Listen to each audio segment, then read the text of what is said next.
Dewi Hita, sang pemakan anak Hita untuk menguburkan bangkai anak-anak kecil. Keesokan harinya, aktivitas berjalan seperti biasanya. Dewi Hita membantu masyarakat di ladang dan juga di pesawahan. Hal itu membuat masyarakat iba pada Dewi Hita, sehingga mereka memberikan makanan pada wanita itu. Namun, sore pun tiba. Ada beberapa orang warga yang mengadu pada Abah Anurak karena anak-anak mereka hilang begitu saja dari kemarin. Abah Anurak pun sebagai ketua kampung, dia tidak mau tinggal diam. Abah Anurak ingin menyelidiki kemana perginya anak-anak itu.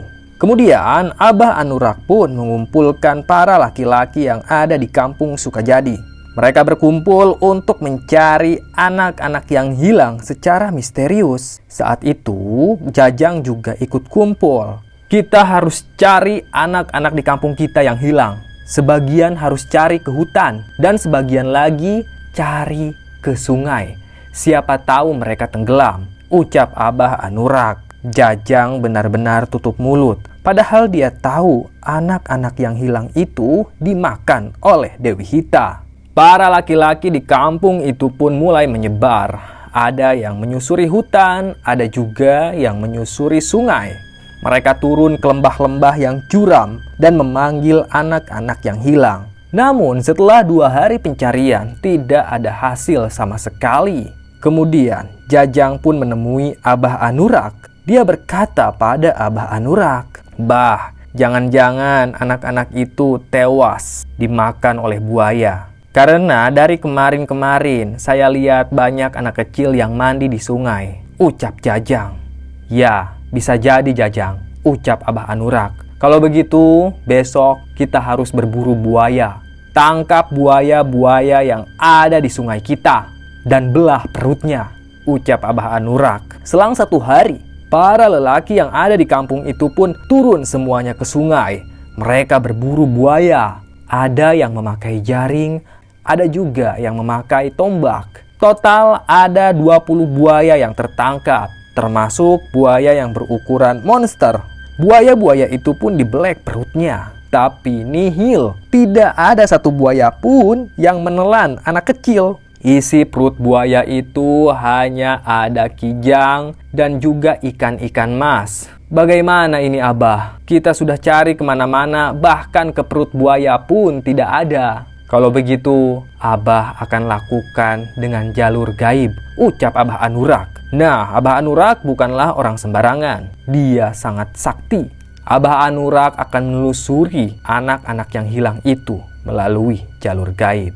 Malam pun tiba, Abah Anurak melakukan ritual. Ritual tersebut sangat lengkap. Abah Anurak menyediakan beberapa kepala kambing yang baru saja disembelih di hadapannya. Kemudian Abah Anurak juga menuangkan darah kambing itu ke dalam gelas-gelas kosong.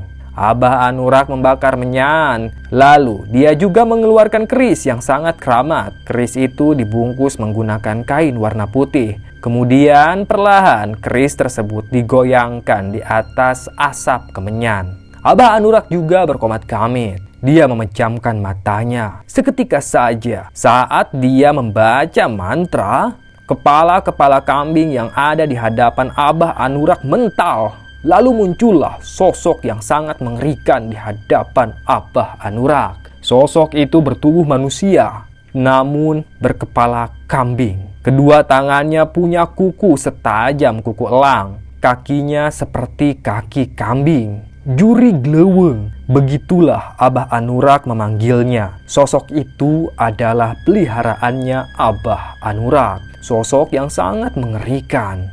Perlahan sosok tersebut mendekati Abah Anurak. Kemudian wajah sosok itu terpampang jelas tepat di hadapan Abah Anurak. Sosok gaib pun berkata, "Kampungmu akan dapat malapetaka besar. Semua orang akan mati, termasuk kau."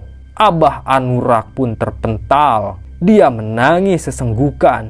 Tolong kami," ucap Abah Anurak pada makhluk halus itu. "Aku tidak ditakdirkan untuk menolong penduduk kampung." Istrinya Abah Anurak, "Udah, jangan banyak tanya. Ayo cepat, siapkan perbekalan. kita harus pergi sekarang juga, bentak Abah Anurak. Abah Anurak dan keluarganya pergi dari kampung tersebut. Mereka pergi jalan kaki, menyusuri jalanan setapak sambil membawa obor. Namun, di tengah-tengah hutan, tiba-tiba saja Abah Anurak melihat sosok wanita yang berdiri di kejauhan. Wanita itu mengenakan pakaian ratu kerajaan. Abah Anurak menyuruh istri dan anak-anaknya untuk berhenti.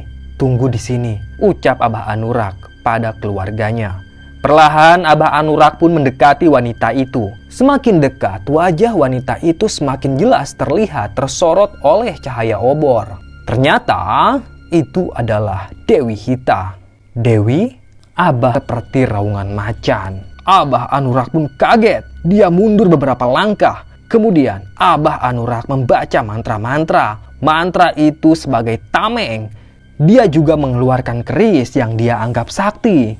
Dan saat Abah Anurak menodongkan keris itu, tiba-tiba saja keris itu patah. Abah Anurak dicekik, lalu tubuhnya diangkat ke atas. Dia bergelantungan. Saat itu juga Dewi Hita menusukkan kukunya yang panjang pada kelamin Abah Anurak. Darah mengucur dari kelamin lelaki tua itu. Sontak saja Abah Anurak tewas di tempat.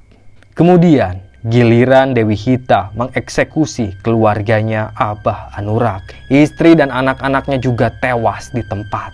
Tidak ada yang tersisa. Jasad Abah Anurak dan istrinya dibiarkan begitu saja. Sementara itu, jasad anak-anaknya dimakan oleh Dewi Hita. Sungguh mengerikan. Susuk yang dipakai Dewi Hita membuat wanita itu menjadi sangat buas. Kisah pun berlanjut. Di pagi hari, ada warga yang memergoki jasadnya Abah Anurak beserta keluarganya. Warga itu langsung lari terbirit-birit menuju kampung. Wajahnya penuh keringat, dadanya deg-degan. Dia ketakutan. Setibanya di kampung, warga itu langsung berteriak, "Tolong, ada mayat di hutan!" Ucap warga itu. Seketika saja masyarakat bermunculan. Mereka menuju lokasi tersebut dan mereka menemukan jasad keluarga Abah Anurak. Para wanita menangis histeris, sementara itu para laki-lakinya ketakutan. Kini mereka kehilangan pemimpin di kampung tersebut. Jasad Abah Anurak ramai-ramai dikuburkan. Sepeninggalan Abah Anurak, warga sepakat untuk mengangkat Jajang sebagai ketua di kampung tersebut. Jajang yang bersekongkol dengan Dewi Hita, posisinya kini semakin strategis saja. Semua warga kampung nurut pada Jajang. Saat itu, Jajang menyebarkan propaganda kalau di kampung Sukajadi ada harimau. Harimau itu pasti berkeliaran di sekitaran hutan. Jadi, kalian harus hati-hati, ucap Jajang. Padahal yang melakukan itu semua adalah Dewi Hita. Jajang juga melangsungkan pernikahan dengan Dewi Hita. Nah, dari sanalah Jajang dan Dewi Hita mulai mendapatkan masalah. Dalam pernikahan itu, warga kampung Sukajadi mengundang warga-warga lainnya yang ada di seberang. Kebetulan dari kampung seberang itu ada seorang nenek-nenek yang punya kesaktian luar biasa. Kesaktiannya bisa dibilang alami dari lahir. Nenek itu bernama Nyi Kojot. Dia punya indera keenam.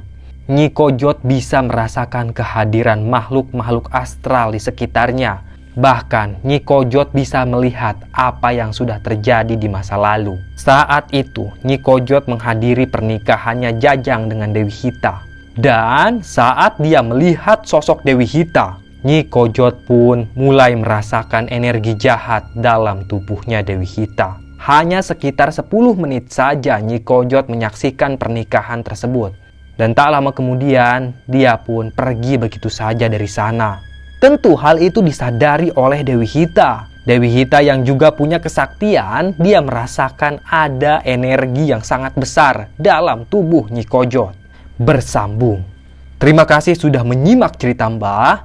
Tunggu kelanjutannya ya. Tetap sehat dan salam getih.